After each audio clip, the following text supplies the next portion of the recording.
Oh my goodness, guys! I'm going to say it every episode. The best part of this whole thing is the green room before this whole thing. You never know the deep political conversations. Yeah, goodness gracious. Well, everyone, episode 57 of the C&C Podcast. Seems like just the other day, Treat was walking around with the pitchfork, and here we are, 57 plus episodes later. We got a very special guest. Very pumped to have him on today. First, let me introduce Sir Treaticus. How you doing out there, bud? Doing well. Very fired up to have our guy today. It's going to be a good one.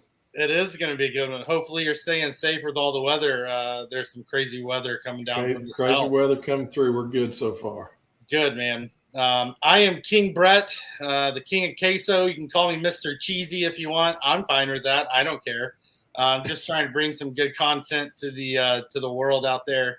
But the very special guest, pumped to have him. Believe it may be one of his first podcasts to America. So cutting edge stuff here.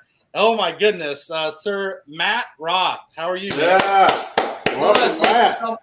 Thank you so much for having me. This is my first official podcast. I was on Ginobili Saurus's podcast, so maybe this is my second official. That's a good one. That's a good one. I don't know if we would call that one a podcast, but it's really fun. So if you haven't seen my boy Juan, Ginobili Saurus, check him out. But one of a kind.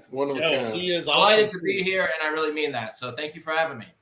Glad you're here, dude. Absolutely. I can't. If you're not watching this and you're listening, I'm gonna bring this up. What your background right now is pretty epic. I know we have a lot of stuff to talk about. Matt, walk us through your background right now. Well, I wish I could say those are my moments. They are not. I have over 3,100 moments. So you're talking to a real Top Shot fan here. None of those are my moments. Is that so? I call it a dreams board. Is that kind of your dreams list, your dreams board, the moments that you want to add to your collection?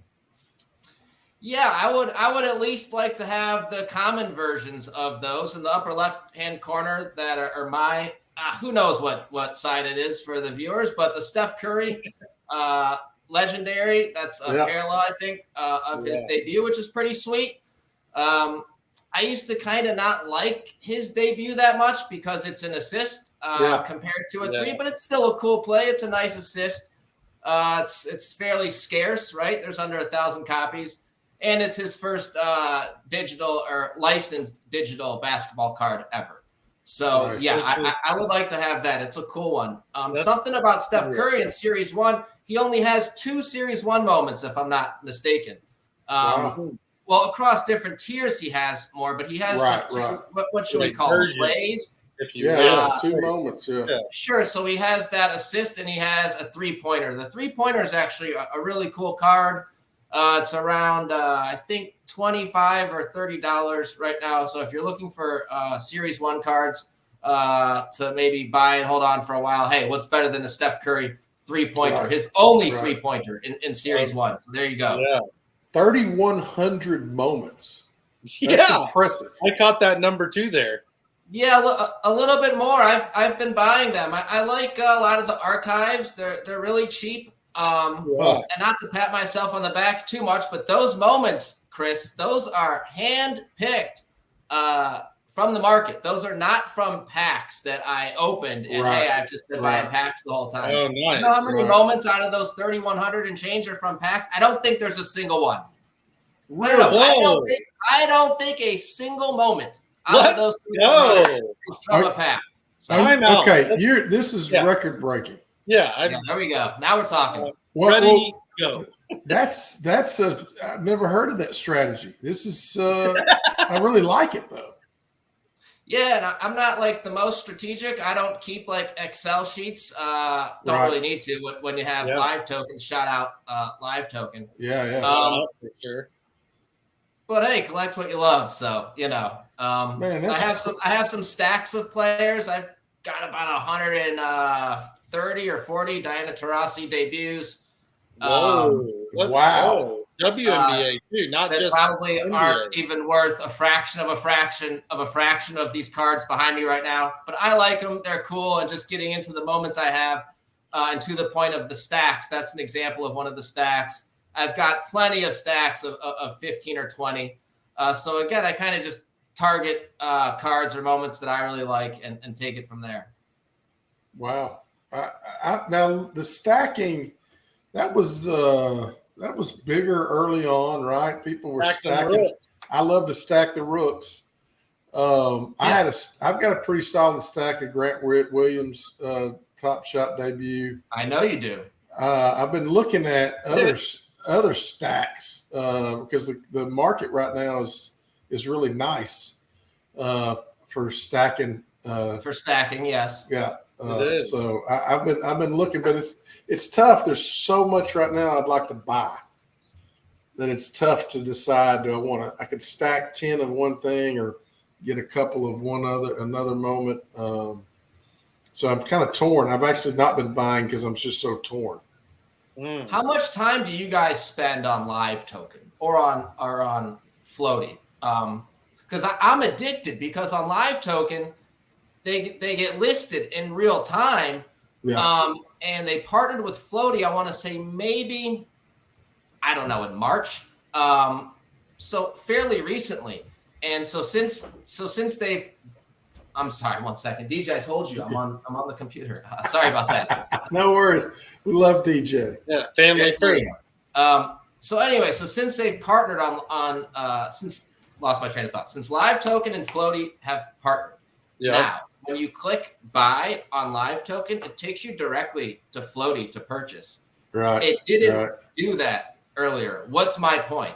Point is, if you're obsessed with Top Shot and you're an addict like me, it just makes it easier to buy moments, especially if you want to get deals, because that's kind of where people go if they really want to liquidate right now and don't want to play the game of listing and waiting for the email. Congrats, your moment has sold. So that's where a lot of my moments have come from, Floaty and just kind of being on LiveToken and having it up on a computer. In case you're wondering out there, Treaticus's head is about to explode. He's sitting there with his fingers in front of him, like the bad man in the movie. That's my boy, Snowball, Arkansas. I love it. Like, oh my gosh, you have his whole head twisted right now. Now that's I need to do more of that. I've done a little bit of that, watching a few of the things I'm looking to buy on LiveToken, but I haven't done that. I haven't clicked on it and bought it for Floaty. That's a really great idea. I like that a lot. New strategy right here, C&C.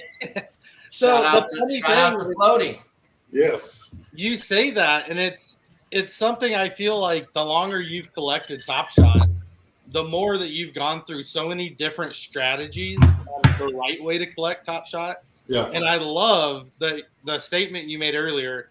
Over 3,100 moments, never really got one from a pack. All strategic buys that you've chosen for a reason. And then you tied it in even better with some C&C, which is what we're about. Collect what you love. Mm-hmm. So it's just, wow, man. So tell us, how'd you start with Top Shot? Like, were you OG? Did you get in late? Did you get in early? For those of us that don't know, kind of what's the Matt Roth origin story when it comes to Top Shot? Good question. So thank you. I was lucky enough to get in early, but I wasn't part of the early bunch that was buying cosmic packs or that had, again, these Steph Currys behind me, these Ja Morants from Series 1. So I joined in October of 2020, pretty early, right? I mean, what are we talking? First, probably like 1,000 people on the platform, maybe first 500 people. That would be a cool T-shirt. Yeah. So I was pretty early, but I was not in closed beta. A friend of mine was a close friend. Recommended that I join Top Shot. The concept sounded pretty silly at first, right? I pretty much defaulted to what most adults would say, which is, dude, you're buying YouTube clips. Like, what are we talking about here? And he had an aggressive response. He's like, you're an idiot. He's like, you don't know what you're talking about. He's like, these things are pretty sweet. You love basketball. He's like, I really thought you would like these. And I was like, all right, maybe. You're like, that's logical. Yeah, and he wasn't, I we're still good friends. He isn't the biggest basketball fan. He likes to play basketball and he likes to talk about basketball, but he doesn't bleed green like Treaticus or anything. Right. So I strategized with him, and again, he was in July of 2020. Now we're talking early. Yeah. And he bought maybe 15,000 moments. Wow. Again, he was an obsessed addict with it. Sure. So then I joined in October. I started drinking the Kool-Aid. It kind of made sense to me. Once you kind of wrap your head around it, you're like, okay, these are like serialized digital basketball cards. Yeah. Like they're the first of their kind, and NFTs were on the rise at that time. So it wasn't like the most foreign concept in the world. Right. Like you could say like, all right, well, if you think these are so crazy, Matt, why are these pictures of, penguins selling for 10 grand? It's like, wait, those penguins are selling for 10 G's? Yeah. And just to back up a second, I'll never forget when my friend that I said got me signed up first sold a LeBron MGLE Series 1 for $500. And I was like, no, someone paid you $500 for that? And the market wasn't open. So these guys were trading with crypto or Zelle. I got you. Yeah. Couldn't trade on the market.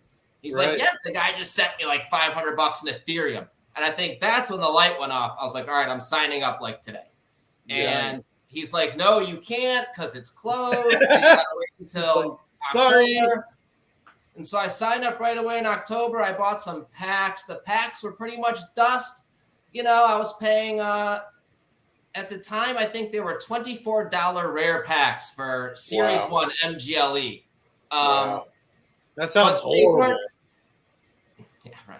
So it was a good deal, and I was lucky to get in. But again, what I said 5 minutes ago, I wasn't opening like cosmic packs. And my pack had like a Jeremy Grant common, you know what I mean? Right. It had like a Jacob Podol rare, maybe like a Dennis Schroeder and a Lou Williams. I'm like, what am I doing? Like, no, I'm not doing this anymore. Yeah.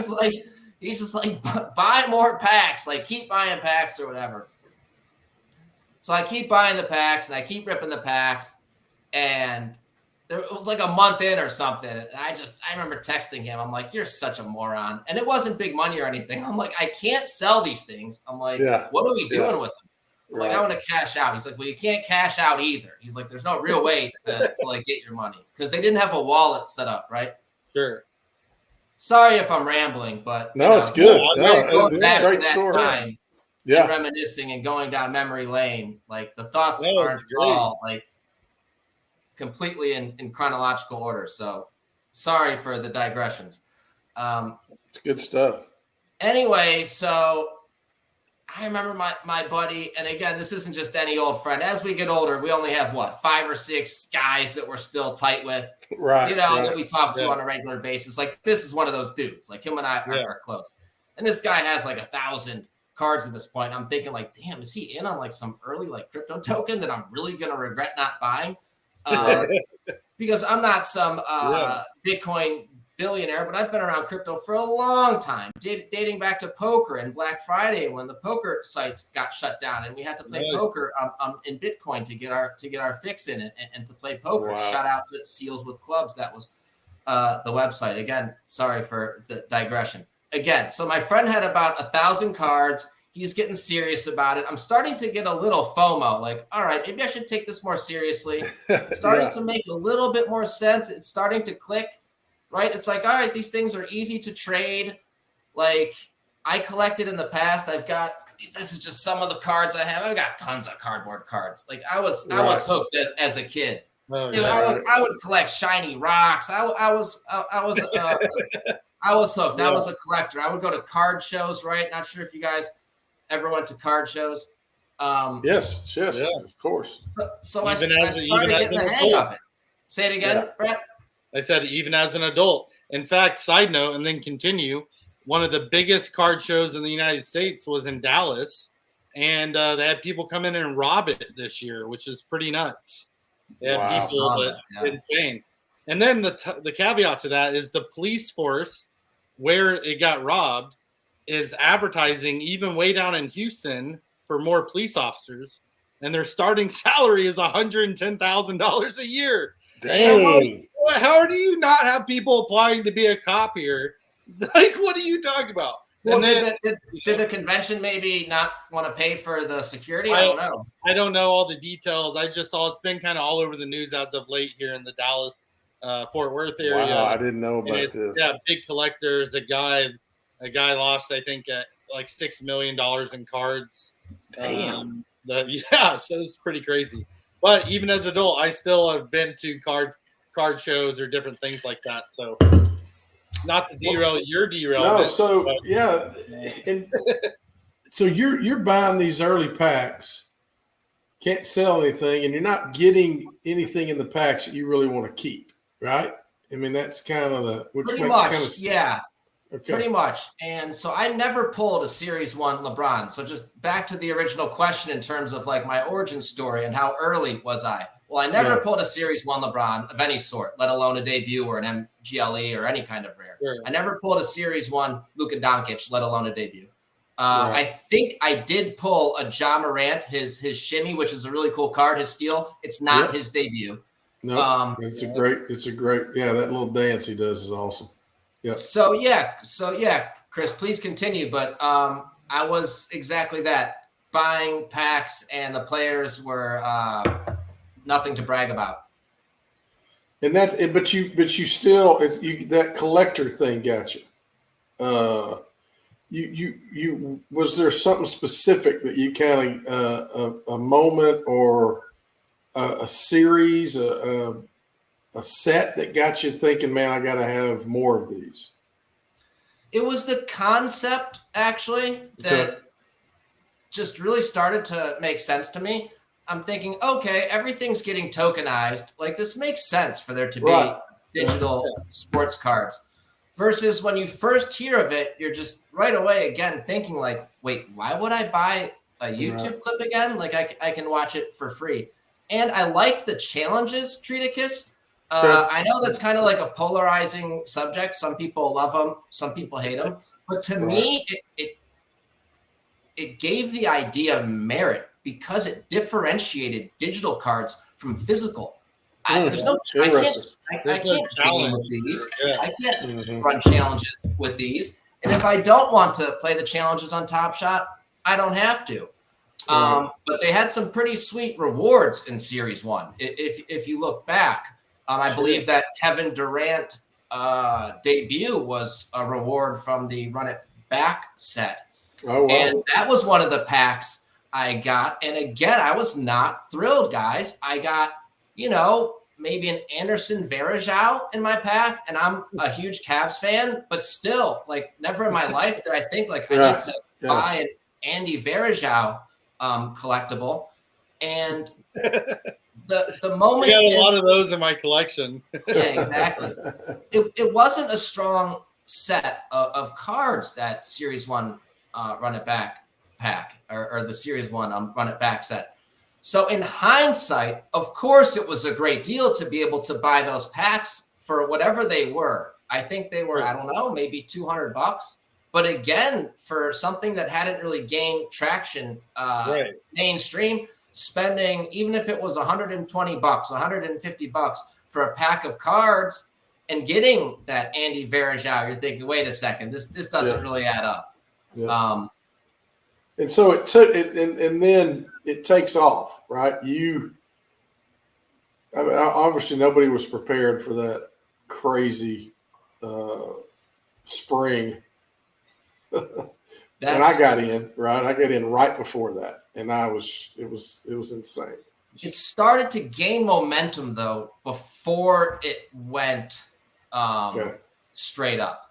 Gotcha. So there were signs. There were people on Twitter that were well known in, let's say, the DFS and the sports world that were like, hey, these things are sweet. And there was a Jonathan Bales article that kind of goes down in Top Shot lore. But even before he wrote that, there were whispers of like, oh, are these things like Bitcoin? You know what I mean? I remember one guy said something like, are these like Bitcoins or something? And I was thinking like, that sounds crazy. I've never thought of it like that before. They're probably not, but like, wow, maybe there's some real upside here.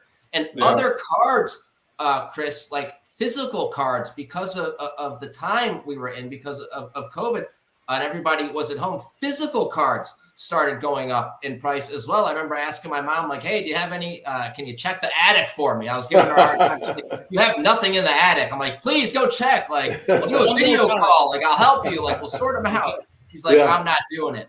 But yeah, then things really took off like you wouldn't believe. I mean, because even then I was addicted to scrolling through the marketplace and looking at these cards. And a lot of people, they don't watch the moments. That's fine. Nothing against them. I watch the moments. I watched them then. And I'll just never forget that time in my life because, first of all, we didn't have sports for so long. Right. And I love sports. I grew up playing. I was never good at basketball, but I grew up playing basketball on a travel team. Basketball has always been a huge part of my life. I've always been a huge Cleveland Cavaliers fan. The high school that was 2 minutes from where I grew up, they had a great team, Cleveland Heights High School. Shout out the Kelsey brothers. That's where they went.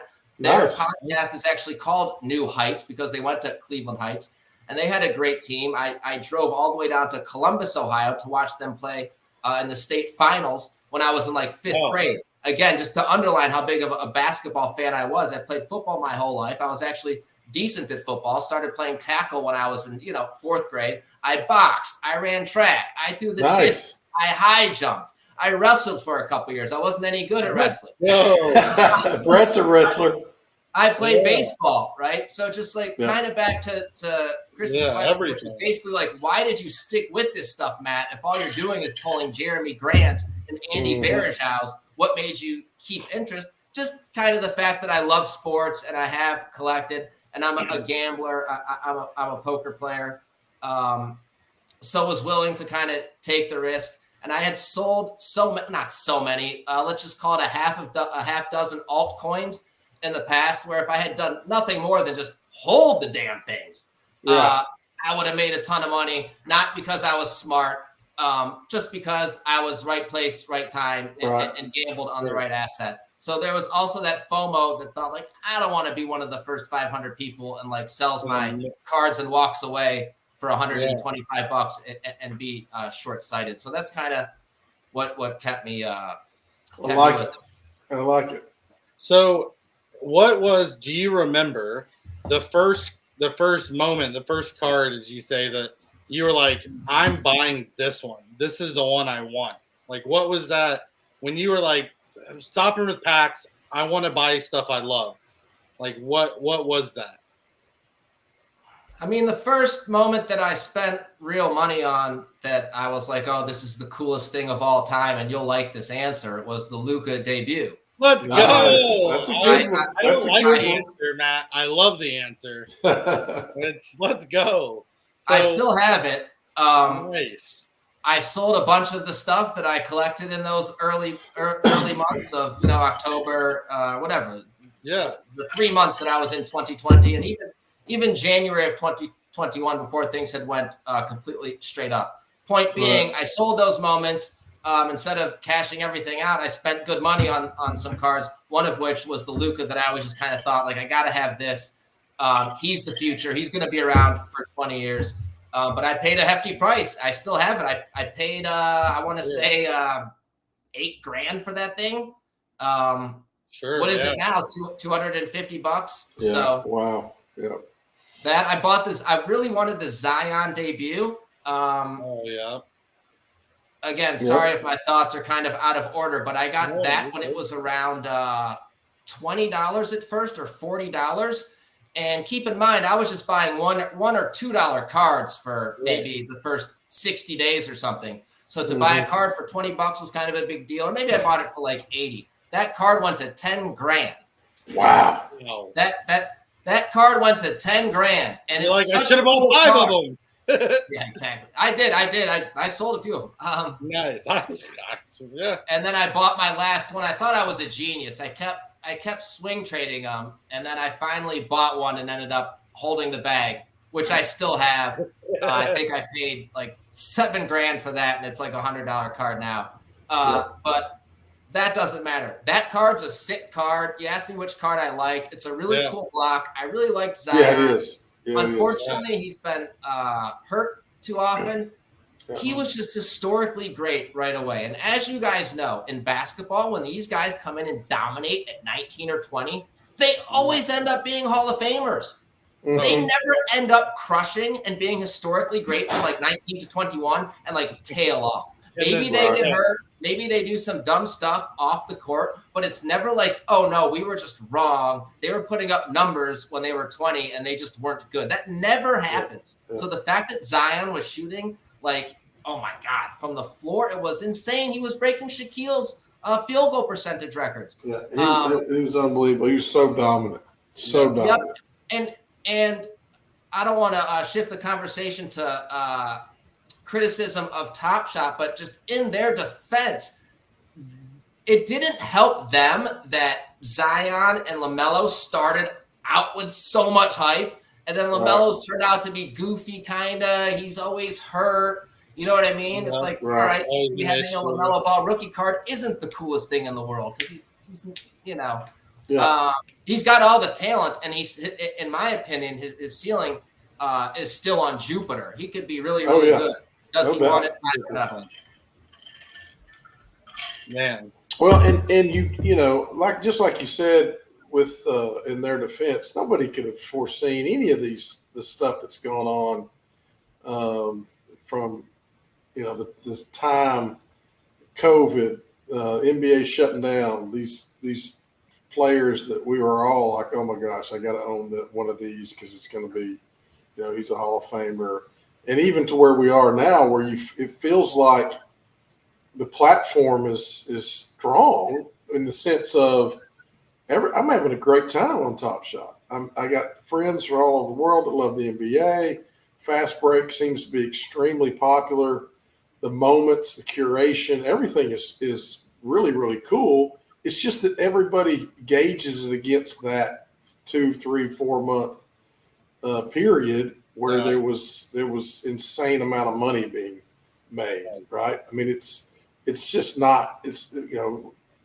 I was addicted just like everybody else. I thought it was somehow sustainable. That was stupid. That's more my fault than anything else, right? Well, I understand where you're coming from, and we could list even more things that just haven't gone Top Shot's way that were out of their control. But how about things in their control? That's what I'm talking about. I'm not trying to be really results oriented. Speaking of poker, I'm the kind of guy that, let's just say I give Brett $500 to go to the casino and play poker, and I give you $500. Mm-hmm. You each come back. Brett loses, okay? But for whatever reason in this hypothetical, we know that he played optimally. He played game theory optimally. I'm going to give Brett money again to keep going. Right. Let's say you come back and you smashed. You made big money. But in this hypothetical, we just know that you played poorly. Yeah. I'm not going to give you money to go again. Right. What am I talking about? My point is I personally am not results oriented. I'm not just saying, at least through my posts, Top Shot sucks because number go down. Right. Baseline. I just think there's decisions that they could have made along the way that were a little bit more caring and sensitive to the buyers than the route they've gone, such as maybe targeting older sets for burning. We need to rebalance the economy because now we have a supply overhang from Series 2 and 3 because we didn't curb the supply early enough. Right. So back to my point about me not being completely results oriented, and it's also about the decisions that they've made along the way. Now we have more scarcity in Series 5 commons, Chris, than we have in Series 2 rares. Let me say that again.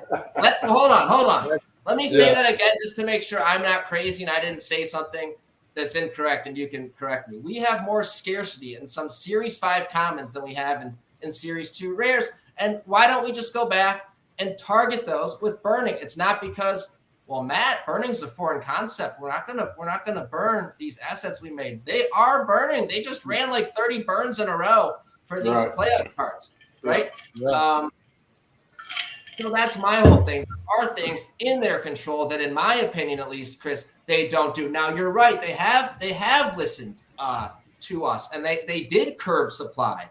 So, hey, and they did listen to us about burning. They did not want to burn at first. So, again, in their defense, it is kind of at least a Web3 company, meaning they do listen to us a little bit. We don't have $40,000 count editions anymore, right? Right. And hell, I remember in Series 2 when the everything went crazy. The 15,000 mint counts came out, and everybody thought that was rare, or that was the low mint count, because there's going to be millions of people on this platform. But I always felt like the stuff I've read that you've put out, Matt, is more rational than emotional in that sense. Like, it's not a personal attack on any person. It's more of, how about here's some decisions we could have made better. Almost like a coach. My dad was a coach, so I always go back to these illustrations. My dad never belittled you as a person, but he would tell you played like crap tonight. Look at you, didn't rebound, right? And there's sometimes, how this gets, especially when it's money and all those sorts of things.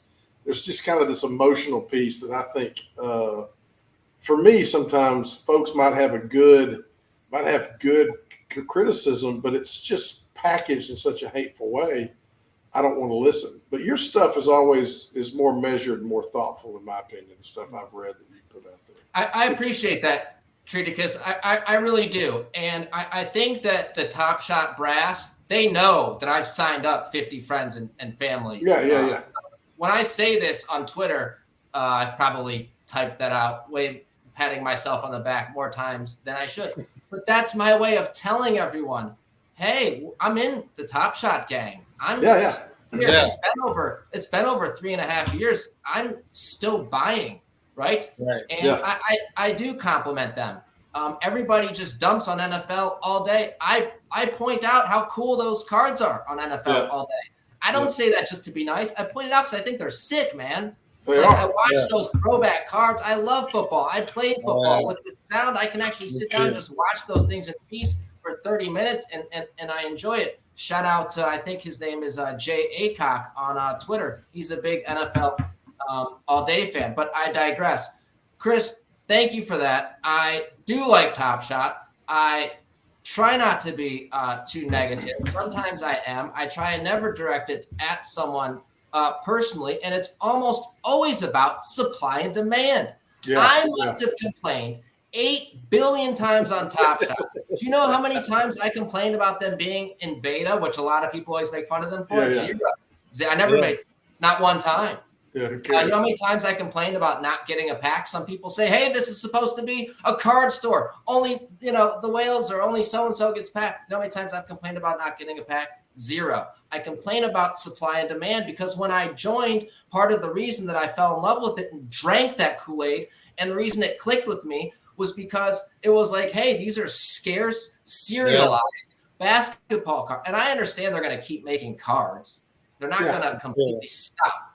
But they increased it by an order of magnitude. So Series 1, let's just say for Kevin Durant, he was hurt that year. He was hurt from the Achilles injury with Golden State. So granted, they didn't have much to work with, and he only had one moment, which was a rare. There were 209 copies. Okay. If you joined when Series 1 was the only set and you just wanted a Kevin Durant, you were funneled to the only one. Okay. Right. How many they made in Series 2? Let me check my notes just real quick. They made, I don't want to be wrong. 80,000. That's a great guess. What'd you say? 80,000. Yeah, your Top Shot. They made 91,000 Kevin Durant. Right? So from 209. So now, if Roham or Jacob were on the show, they'd say, excuse me, Matt, hold on. You yourself just said that Kevin Durant was hurt Series 1, so don't use that as your example. That's bad. That's bad faith arguing. Okay, fine. You got me. Let's use LeBron James. LeBron James in Series 1, he had, I think, and I didn't double check prior, but I'm pretty sure I know this off the top of my head. LeBron James had like 10,000 Series 1 top shots. If you just add everyone together from every tier. Right. Okay, for Series 2, he had 110,000. Yeah. Right? So let's just say I'm buying what Chris is selling, which is, hey, Matt, nobody knew when the masses were going to stop joining. And Top Shot had to make moments for these people. Fine. Right. Yeah. Because I'm buying it. You're right.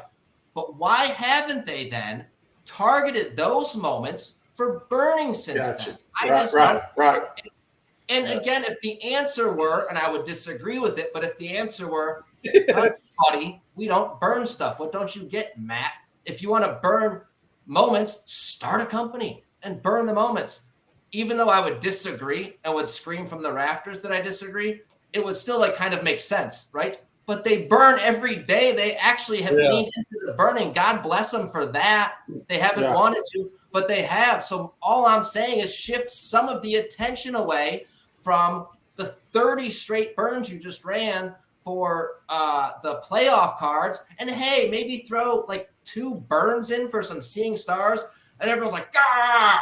Like, stop talking about seeing stars. It's like, God, you know. Classic. Seeing stars. I needed a drink. Sorry. Unless she likes the energy drinks, but nice. Sorry. Yeah. Hey, seeing stars, that was definitely a turning point. Talk about Top Shot lore. But hey, and people in the community like Banana Bacon Mac people are starting to do their own burnings, right? I mean, I think, and I'm with you, right? Top Shot's got some. Yeah, we'll do some burnings. Maybe we need to just grow the movement. Right? Well, and you guys are all godsends for doing it. And I like more tweets and I like more YouTube videos than anyone out there. Seriously. And people should like this. It doesn't cost anything to like a damn video. I'm always amazed by the fact that when I tune into you guys, there's like two likes. I'm thinking there's 242 views and these guys got 7 likes. It doesn't cost any money. You don't have to exert any energy. You just gotta click the thumb. I would always think the same thing with Tandy too. Shout out Tandy. I would look at his streams and it would have 4 likes. I would click like. And real quick before I forget, props to you guys. Props to Top Shot Tandy. Props to Mike Levy and Floaty. Yeah. I'm going to forget some people. Those are the first 3 that come to mind that have stuck around and continue to build on top of a product whose price has gone down only for 3 years. You guys are some loyal bastards. You deserve credit for it. And yeah, I think that's kind of cool, man. So props to you guys. People have tried and have stopped, and it would be real easy for you guys in your off time to say, look, NFTs just aren't really kicking like they used to. There's a lot of time we're using. My top shots are going down, but you have it. You stuck with it. So kudos to you guys. Well, thanks, Matt. Yeah, and we enjoy it. I mean, we're still having fun. I'm still having a blast. I don't know what happens from here. I mean, I'm sure King Brett's got your ideas of. So many ideas. No, Matt, you've brought up so many good points. And Treat, I know you know this too. And one of the things I want to bring up that you mentioned is you said, I feel like they're finally starting to listen to us, right? With the mint counts and scaling back and things. And for a long time, it was like, all right, I have a collection and I have a rather large collection as well. And nothing crazy, mostly common moments, but I'm like, what am I going to do with all these? And things got scaled back, and all of a sudden Fast Break came out. And like anything, people love or they hate it. But for me, I'm like, Top Shot's trying to move forward and create positivity and to create a culture and a place you can come in with gamification, to hang out with friends, to trade, to earn access to games. Like, there's still so much more beyond just buying a card or buying a moment, and that's it. What's your views? Do you fast break? Have you? I know you dabble in a little WNBA and NBA. I've watched WNBA I've watched the WNBA for a long time. I'm not like the biggest. It's not like, oh, ask me anything about the WNBA. Yeah, right. How many rebounds did AJ Wilson have? Yeah, I get you. But I have enjoyed it. The gambler in me, believe it or not, I used to bet on sportsinteraction.com, a long time ago when I was a kid on WNBA games. I'd watch them on TV. I just want to back up 1 second, just because we've kind of been on the topic of just, I don't know, like Top Shot criticism for a second. When I post some of these screenshots of a Kevin Durant 7,500 that went from $1,799 to $3, it's not because I just think like, oh, let me find something where I'm going to like criticize Top Shot today and like hopefully people recognize me for it. Like, if there's anything that I have received criticism for, and the people on Twitter, believe it or not, have been pretty favorable or nice to me overall. But kind of the one thing where people are like, dude, chill already. Like, I don't need to see like my bags every day. They don't want to be reminded. Right. But let me just say this and just be, what does Bernie Sanders say? Let me be clear. Or what does he say? I think that's what he says. Let me be clear. Those are moments that I buy. And then when I look at the transaction history and I see it, I like want to tell someone, but my wife doesn't care. My son's 5. He doesn't care. All of my friends have been battered and beaten by Top Shot. They don't want a text message at 11:15 on a Wednesday about fucking Kevin Durant 7,500 being down 600 times what they paid for it. But like, I just am human. And I want to like talk about it or something. And I want to just post or whatever. And that's why I do it. I don't post it to say like, this company sucks, it's going down. I've never once said I'm leaving. I've never posted a single moment to Twitter. Not that that's bad. I know people do it all the time and say, hey, I'm selling this on Floaty. God bless you. I am not. Yeah, you're still investing money into the product. If you want to look at it, you're still buying. And people that are anti and people that think it's whatever, they're not putting more money into it. Yeah. So I think, and this is a whole topic, and we're not going to stay on this one because this could explode. But I think today, conversation is good and healthy, and I think it's okay to conversate about stuff. Just because you talk about it doesn't mean you have to raise it to the point of, I hate this, you hate this, we're not going to be friends because of this. Like, it's okay to have a healthy conversation and to disagree with people. Like, that's a part of life, and that's a healthy thing. And so one of the things I've always loved about you is you're not doing things out of spite or out of earn this. It's like, hey, this is what's going on. I'm a loyal, avid supporter, and this is what I would like to see. Like, this is something I'd like to see addressed. And because there's a lot of people that are coming in that they don't know that a moment used to be $1,700 and now is $3, right? Those people are like, I'm so glad I got in when it was $3, right? The only people that are really upset are the people that were buying it when it was $1,700 that are still here because it makes them feel like they got shafted or that they lost. But in reality, no one made us buy this. We, as a consumer, dictate the price of things. You want to see the price go up at your moment? Get all 400 people that own that moment to raise it to $1,000. Brett, I'm sorry. So I'd love to hear some of that positive spin on things too, which is one of the things that you do great, Matt. That's so, I love you too, but I'm going to put a negative spin on this, so I apologize. I knew you were when I saw your pin come up. I knew it was like a teacher. I was in trouble as soon as I saw the pin waving. Love it. All right, go for it now. I appreciate it, but to the point of users controlling the prices, we can only control the prices so much. There's a Twitter account. The name of the Twitter account. I don't know this person. Their name is Top Shot Rewards. For all I know, it's a woman. It's probably a guy. And part of his posting is him saying, guys, wake up. We control the prices. And he'll run these giveaways and he'll say you have to put hashtag under like we control the prices or something like that. I love the account. What's my point?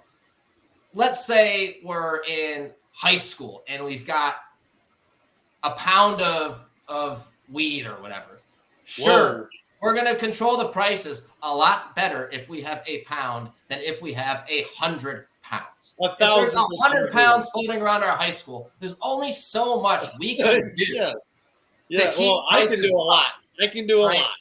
So it cuts both ways, which is why 100%. It all ties back, at least in my brain, the way I connect the dots, to me looking at the decisions they're making and me thinking like, do I agree with that, right?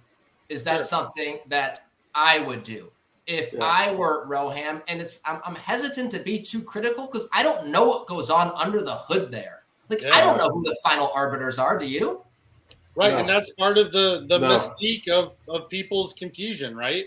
Because you can't fix what you don't know, and you don't know what you don't know until you know it. So it's like this quandary of you can only judge it based on what we see or what we experience, which is what you're saying, Matt. Like, we judge it based on the decisions they make and moving forward. And I have to say, in my opinion, seeing from S2 to S3 to where we are now, the decisions as a whole have gotten a lot better. Mint counts have gotten better. Moments have gotten better. We've burned more than ever. Granted, it's not the S2 burnings that we really need, or some of those big mint count burnings. But I think Top Shot's definitely making the move step by step in the right direction, which I love as a collector to see as well. What do you think about the claim I made 10 minutes ago when I said my main issue is with this supply overhang that we have from Series 2 to Series 3, which throws the site off kilter? Because it's one thing for Connie Davis to log in and see that the LeBron he bought for $1,500 is now worth $15. Like you said, no one put a gun to his head. People make mistakes. Got it. Great. It's another thing for him to log in and see that scarcity has been undercut by comments in later series. And I'm thinking, geez, I got finessed or thrown for a loop, or did I not know what I was doing? I thought there was more scarcity in earlier seasons because people were saying what you said about 15 minutes ago about those 7,500s and 15,000s, which is people are going to look back and they're going to stick out like a sore thumb because they're going to be so rare compared to the moments that are coming in the future. And that didn't happen. It didn't happen. It didn't happen. It didn't happen. I think every Top Shot person that is still here agrees with you that those moment counts are too much. They're too insane. I don't know a single person in Top Shot that is like, yeah, I think they got it right. Right? I think we're all on the same page there. It's how we handle the situation and not make that same mistake again. But then how do we still remedy those 60,000 mint counts, right? How do we still get that back down to 10,000, 15,000, right? So I agree with you. I think most people do agree when it comes to that aspect that the mint counts were way too high. It was way too crazy for where we were at and what we needed, and we still need to find a way back from that, right? So why don't they target those for burns? They've had a long time. What for the same reason that you don't know who really does what, and I don't know. Like, we don't know. We don't know what we don't know. But that's part of what makes it scary and exciting, because you could still buy that moment that all of a sudden you got that Wemby and it's $30,000. We still have some of those, but they're outliers compared to the way it used to be.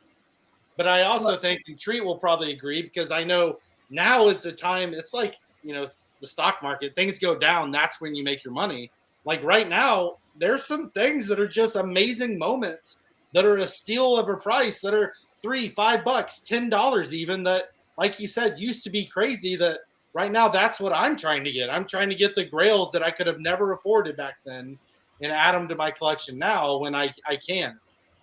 Which, again, with the mint counts, though, lower, it also makes some of the newer stuff a little bit more expensive because it's back to S1 time frame almost. You know what I mean?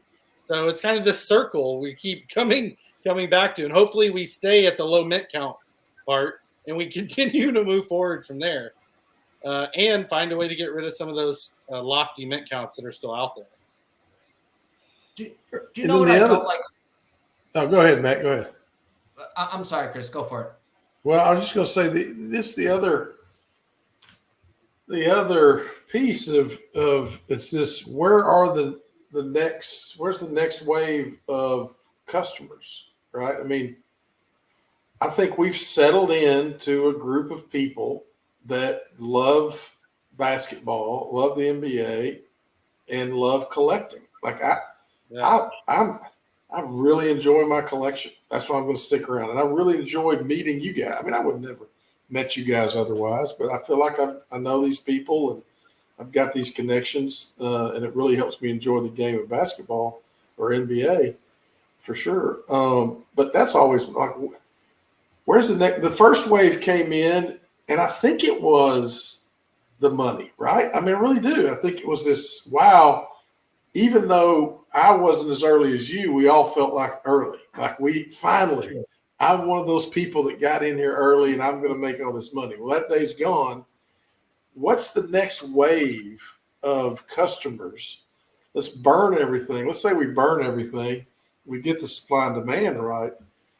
And I don't have an answer for that. That's what makes me most concerned right now about where we go from here, is I don't know where the next wave of customers comes from. The answer is it comes from our friends and family and word of mouth. It comes from Chris and Brett going around and telling people that Top Shot's cool. If I had the money they had 2 years ago, I wouldn't have given $1 million or whatever the rumored amount was for the Kevin Durant campaign. I would have hired KingBrett and half a dozen other crushers in sales, and I would have paid them each, good money to travel around and go to card shows and break Top Shot down to people. Because at the real end of the day, people don't really know about Top Shot. It was just a flash in the pan to them. If you told them to explain it to you, they would be at a loss of words after 32 seconds. Right. Like, so people still aren't that familiar. And it's funny because even though I've been too toxic at times, I've also been like super bullish on things and positive, where people have been bearish and toxic. What's my point? My point is I like the Series 1 debuts. I'm like, it's so cool. Some are from the actual Disney bubble, when they were down. Yeah. And some are just like kind of bubble moments because nobody was in the stadiums. And they're the first licensed digital cards ever. And you can't write the book of NFTs. Even if NFTs all go to zero today and nobody ever talks about them again, they will still get a chapter or a book in history, and Top Shot gets written about in that book. Again, what's my point? My point is I think a Lou Williams Series 1, his first ever Top Shot, is a cool card. I think agree. Those Series 1 moments from the Disney bubble are sick. And sentiment is like, oh no, dude, who wants a Goran Dragic card? It's like, whoa, that thing's cool. You know what I mean? Yeah. Or it's like, dude, nobody wants a Lou Williams.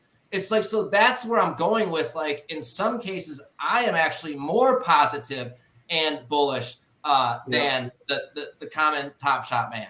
Yeah. And I overpaid for it, but I will always have it in my collection locked forever. The Eastern Conference Finals, Celtics Eastern Conference Finals, even though they lost to Miami, I've got that set because of what you were talking about earlier, Matt.